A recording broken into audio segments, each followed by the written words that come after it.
Welcome to Convos on the Rocks. I am Deborah Rocks, and this is my debut show. Convos on the Rocks is going to discuss all type of relationships that affect our everyday lives. And not just dating relationships, but one topic in particular that oftentimes gets swept up under the rug is domestic violence. My guest today is going to tell her tumultuous story and how she became a survivor. Coming up next.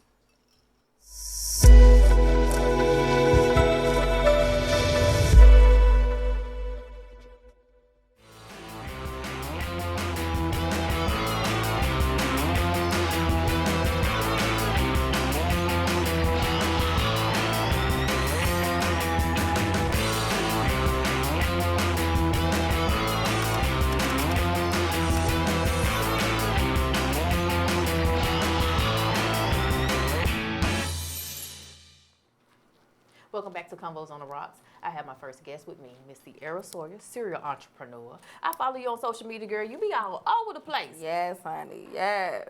So tell me about all these different businesses. So I am a massage therapist and also a womb wellness practitioner, helping women that have had issues with infertility or that may have suffered from miscarriages. And then I also am a paparazzi consultant, $5 jewelry, of course, and I sell weight loss products. It's just so many to cover. How did your love story turn into a nightmare? One day the switch just went off, as most situations occur. Because starting out, it wasn't a violent relationship, and one day the switch just went off, and it never got better. So when you say the switch went off, I hear a lot of women refer to it as the switch went off, like it was almost like a night and day. So I guess let's go deeper into let's unpack what did that look like that day? Anger, rage, violent. I don't know no other way to describe it. Just a bunch of anger. So like, were you at home? Were you out in public? We were. It was actually my 21st birthday. Your 21st birthday. Mm-hmm. I remember the day like any other day. We were celebrating my birthday, of course, and we got into a little spat.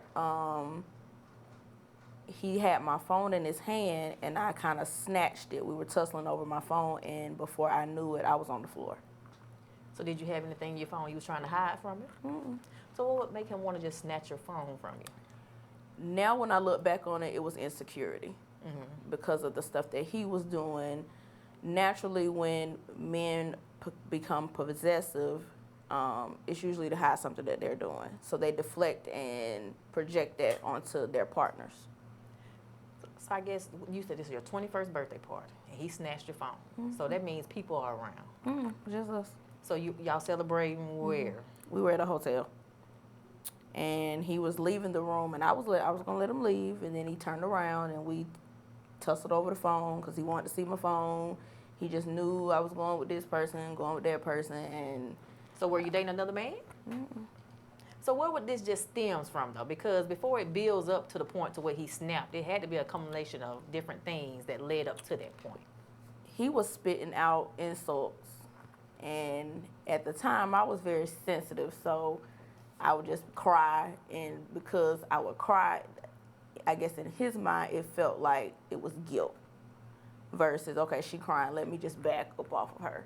So, oh, she crying, so let me tear more into her emotions. All right, we got to take a quick commercial break.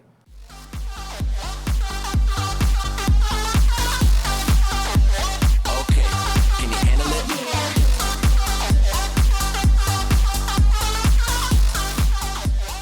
Okay. Welcome back to Convos on the Rocks. So we left off, you was in the hotel room. Y'all was going back and forth, basically about the cell phone. And you were saying that basically his insecurities is what, I guess, stemmed him to the first snap. Mm-hmm. So let's go into the second snap. The first one seemed kind of minor because it means you stayed. So let's go into the second time. The second time was when we had moved we had our own apartment. He went through my phone and found some old emails from maybe about 2 years prior to me and him even starting the conversation. And so why are you holding on to dated emails? And then it seemed like he's looking for something. You're talking about 2 years? He was looking. He was fishing. He had nothing better to do because that was a daily routine. He would literally, once I would go to sleep, he'd take my phone, go hide in the bathroom for 2 to 3 hours at a time, just scrolling through my phone. So this So particular, let me just pause you for. So I guess what was your mental state? Because basically it seemed like he almost was like controlling. He had you like in a box because if you said this happened every day, like you was used to this. So he get my phone, he go in the bathroom. So like it's almost routine. So what happened if you would have went out the house? You went out with your girlfriends. I couldn't go nowhere. I couldn't even have dinner with my family. At 21. That's the time when you partying and turning up. Oh no, ma'am. I don't. From the time I was 19 to the time I was 23, I didn't know what the inside of a club looked like. Because you was with him. Now, he knew what the inside of a club looked like. He knew what a house party looked like and all that because he did what he wanted to do. But you could. So my next thing, so let's build up to the second time when he, I guess, abused you. Got off work and I went to sleep because it was a long day. I woke up to water being thrown on me. And so when I jumped up, next thing I knew, I got elbowed in my jaw. So he threw water on you and elbowed you for and you sleep. Yep. And all I remember was, who is this person? And I'm trying to figure, because I'm asleep. I don't recall no conversation. Mind you, it was years. The conversation he was referring to was years before me and him had even had an opening conversation about even dating each other or talking.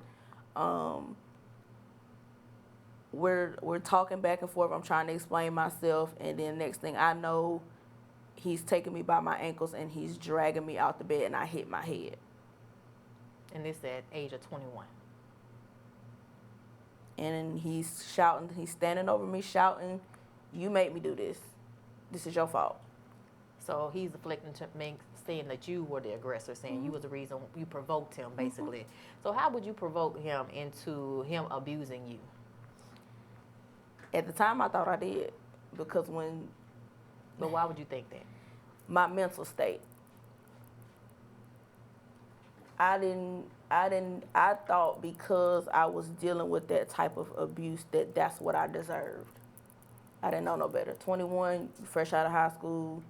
This was my first real boyfriend. So you thought that was love? Because I had never seen anything else. All right, we got to take a quick commercial break. We'll be right back.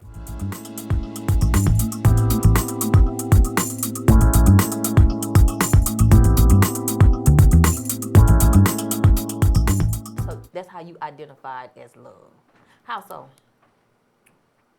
Growing up, I heard a lot of the men in my family talk down to their women. Never seen anybody physically hit their women, but I did see a lot of verbal abuse. So the stupid and all of that, I thought that was normal. So I didn't take that as abuse. I just took it as, okay, this is his way of showing how he feels about me. Whether it was at the time love or however he felt. I just thought that's what a man was supposed to do in a relationship. So it went from verbal abuse to physical abuse. So how did it transition from just verbal to him actually laying his hands on you? Because we talked about the trying to snatch your phone, embarrassment, things of that nature. But I guess when did we get to that point when it was just all out war and it was like, this it? We were sitting on the couch and he went outside and I went in the bedroom, and so I heard the door shut after I thought he had went outside, but he actually was still in the house. Then a couple seconds later, the door shut again. So I actually went to the door and locked the door thinking he had came back in, and I accidentally locked him out. So 5 seconds later, I get a banging, like it's almost like somebody's about to kill me type of bang at the door. And I go and unlock the door, and it's him. When I opened the door, he punched me in the face. We were tussling in the living room, and he reached into his back pocket, and he had a gun in his hand. and he shoved it because my mouth was open because I saw the gun. So I literally just froze, and he shoved it into my mouth. He shoved a gun into your mouth. And I remember just literally clenching my arms and my hands together because I just knew that was it. I knew this was it. This was gonna be my last day on this earth. And he pulled the trigger, and it locked. And so once it locked, he kind of laughed. And I thought, okay, yeah, this got to be it. This the end. You got an angel watching over you, girl, because Right. that would have been the end for most women. You wouldn't been here to tell this story right now. So then he left out, and he came back.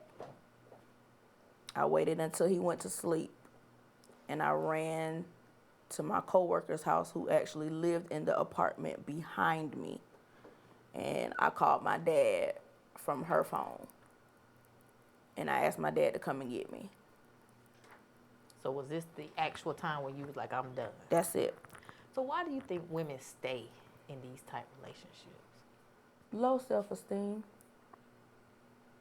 No thought of, I deserve better than this. Because at the time, this was what I was used to. Even after I left, something was still trying to pull me back, because there were times that I actually saw him, even after we quit talking. All right, we got to take a break. We'll be right back.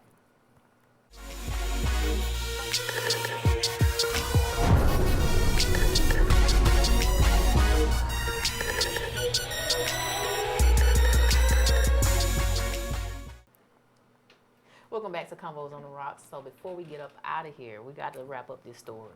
So what advice can you give other women who may have been involved with a domestic relationship?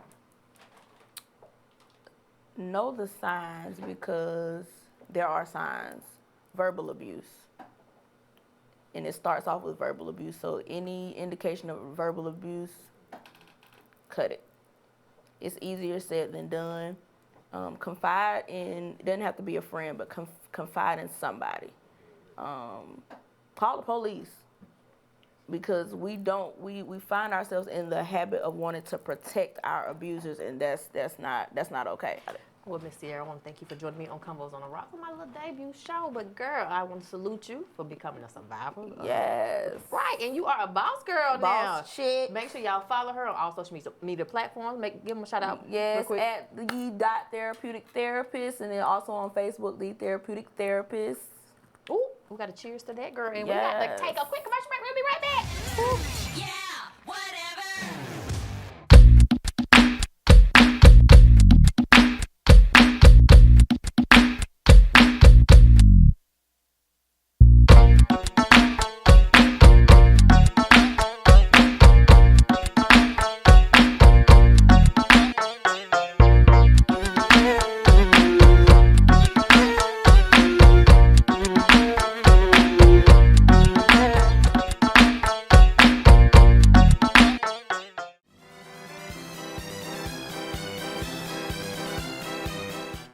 Welcome back.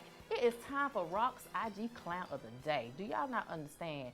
Y'all leave these fast food workers alone. This one lady went in McDonald's and basically trying to give the people the business over some chicken nuggets, some messed up Happy Meals. But what happened? She got bopped in her face with a blender. Oh, you heard it, a blender.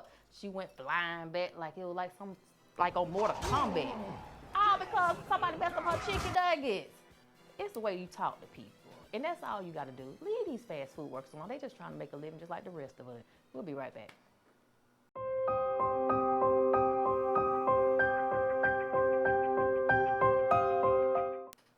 Every 20 seconds, a woman is involved in a domestic relationship. Do not become a statistic. You can turn your life around like my guest today. Do not lose your life for the sake of love or for the sake of saying, I got a man. Until next time, thank you for tuning in to Convos on the Rocks.